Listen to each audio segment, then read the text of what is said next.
একই সঙ্গে চেস্ট বিভাগের প্রধান তিনি কি বলছেন শোনাবো।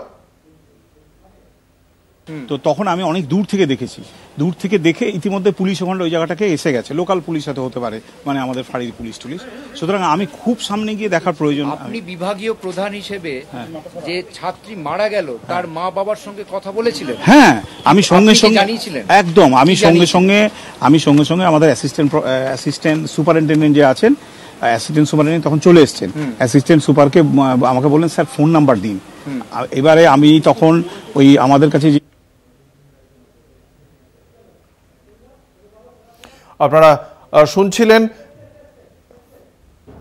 আধার কার্ডে তো ফোন নাম্বার নিজের থাকে, বাড়ির তো থাকে না। ইতিমধ্যে কে একটা ফোন নাম্বার দিল আর কি, দেওয়ার পর ওই যে অ্যাসিস্ট্যান্ট সুপার উনি ওদের বাবা মাকে। আপনি ফোন করেন? না, আমি ফোন করিনি, কারণ আমার তখন বলার মতো অবস্থা ছিল। আপনার মনে হয়নি যে আপনি বিভাগীয় প্রধান, আপনি লোকাল গার্জিয়ান কথা বলা উচিত? লোকাল গার্জিয়ান যখন ওর বাবা মা এসছে, আমি নিজে বাবা মাকে আমার ফোনে ওনারা এই কথা বলেছেন, ওই অ্যাসিস্ট্যান্ট সুপার উনি কথা, আমি কথা, কারণ ফোনে তো একজন বললেই হলো, জেনে গেল ফোনটা। অভিযোগ উঠছে যে ফোনে বলা হয়েছিল আত্মহত্যা, সেটা বলা হয়েছিল শরীর খারাপ। সেটা তো আমি ফোন করিনি, আমি বলতে পারবো না, কারণ তখন কি ছিল কে বলে।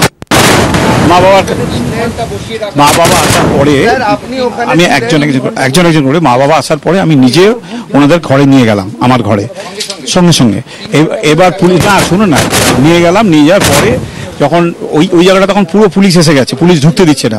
আমি বারবার, মা বাবা যখন স্বভাবতই ওদের মেয়েকে দেখতে চাইছেন, আমি অনেকবার করে গেছিলাম পুলিশে, আমাকেও ঢুকতে দেয়নি পুলিশ ওই জায়গাটায়, এবং বলে এখন আনা যাবে না, আপনার কিছু এখন ইনকোয়েস্ট চলছে, চলছে, আপনারা কিছুক্ষণ বাড়ে আনুন। আমি আবার মা বাবার কাছে ফিরে গেছি, আবার মা বাবার কাছে, তখন মা বাবা বলছে একটু দেখতে দিন। আমি তখন বলছি না, এখন আপনাদের তো দিচ্ছে না পুলিশ, আমি কি করবো, বলুন, আমাকেই ঢুকতে দিচ্ছে না।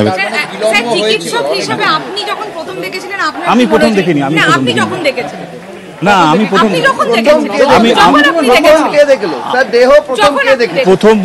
দেখুন, একটা আমাদের তরফ থেকে যে দেখেছিল, আমাকে যে খবর দিয়েছিল তার নাম ডক্টর সুমিত্র রায়তা প্রধান, উনি অ্যাসোসিয়েট প্রফেসর।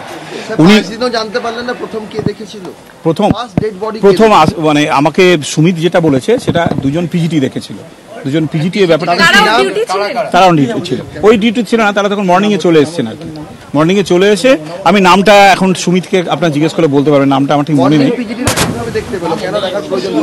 সেটা কেন, সেটা দেখুন, সেটা সুমিত বলতে পারবে কেন, হয়তো ঢুকেছে, আমি তো তারপরে এসেছি না।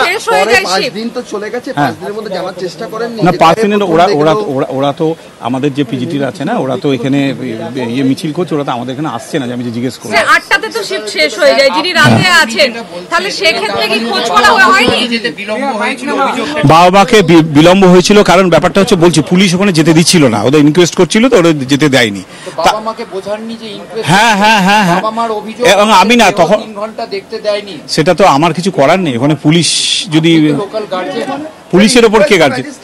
না না, ইনকোয়েস্ট না, যেটা মানে পুলিশ এসে যেগুলো প্রমাণ টমান জোগাড় করে, বাবা মাকে দেহ দেখতে না দিয়ে পুলিশ এই কাজগুলো করছে। বাবা ওরা বলছে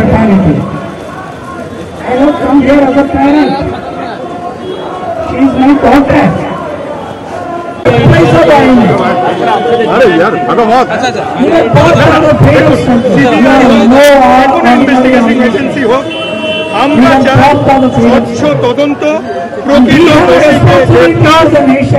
যারাই প্রকৃত আমরা কিচ্ছু জানি না, তাদেরকে চরম শাস্তি দিতে হবে। এবং এই কলেজের যে অথরিটিরা ব্যাপারটাকে লুকানোর চেষ্টা করেছে, মানে আমাদের বাড়ির লোককে যারা সুইসাইড করেছে বলেছেন, তাদেরও কেন তারা এগুলো করেছে সেগুলো ইনভেস্টিগেশন এবং তাদেরও শাস্তি চাই।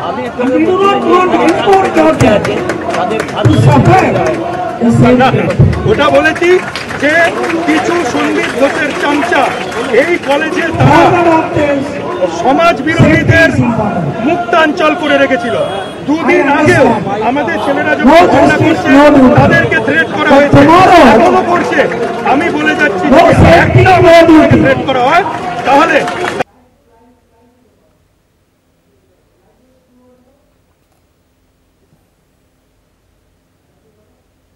চলছে, তার একটা প্রথম বড় কারণ যে বাড়ির পরিবারকে প্রথমেই জানিয়ে দেওয়া হলো সুসাইড। আমি তো সেটাও আমি স্যার আপনার ঘটনাক্রম শুনে বলছেন, আমি শুনছেন না, আপনাকে আমি ঘটনাক্রম বলছি। আপনি যা বললেন এতক্ষণ, আপনি অ্যাসিস্ট্যান্ট সুপারের হাতে ফোন নাম্বার দিয়েছেন, আপনি আমি দিইনি, আমাদের মধ্যে কেউ একটা কালেক্ট করে দিয়েছিল, দিয়ে তখন আপনি বলেছেন অ্যাসিস্ট্যান্ট সুপারকে অ্যাসিস্ট্যান্ট সুপারকে বলতে হয়, হ্যাঁ হ্যাঁ হ্যাঁ।